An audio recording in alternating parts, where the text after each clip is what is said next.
അത് ചാച്ചനെ കാണാനായപ്പം തൊട്ട് അവൾ ആരോടും ഒന്നും സംസാരിക്കാറില്ല. TV-യിൽ ഓരോന്ന് കാണിക്കുന്നതും കൂടെ ആയപ്പോൾ അതുമായി ആകെ പേടിച്ചിരിക്കുക.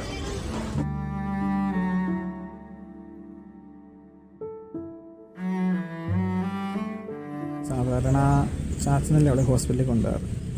ഇന്ന് ഞാൻ കൊണ്ടേ സൂചി ഒപ്പിച്ചണമെന്ന് തോന്നുന്നു. ആള് കുറച്ച് ദേഷ്യത്തിലാണ്. നീ അത് വിട്.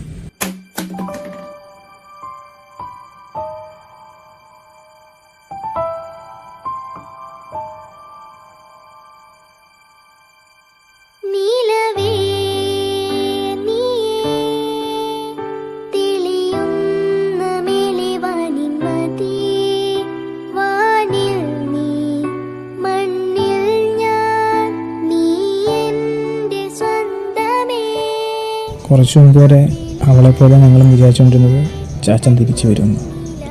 ഇതിപ്പോൾ 3 ദിവസമായി. ഇനി ഞാൻ അവൾക്ക് എങ്ങനെയാണ് ഒരു പ്രതീക്ഷ കൊടുക്കുന്നത്? തോട്ടിൽ കാണാതായ ശുചീകരണ തൊഴിലാളി ജോയിയുടെ മൃതദേഹം കണ്ടെത്തിയതായ വാർത്ത സ്ഥിരീകരിക്കുകയാണ്. ഇപ്പോൾ ദൗത്യസംഘം നടത്തിയ പരിശോധനയിൽ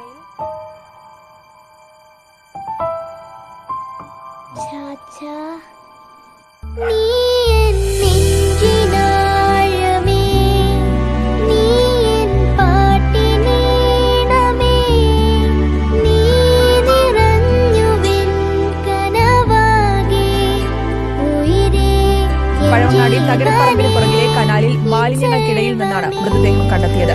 രാവിലെ മഴ പെയ്തതോടെ മൃതദേഹം ഇവിടേക്ക് ഒഴുകിയെത്തുകയായിരുന്നു എന്നാണ് നിഗമനം.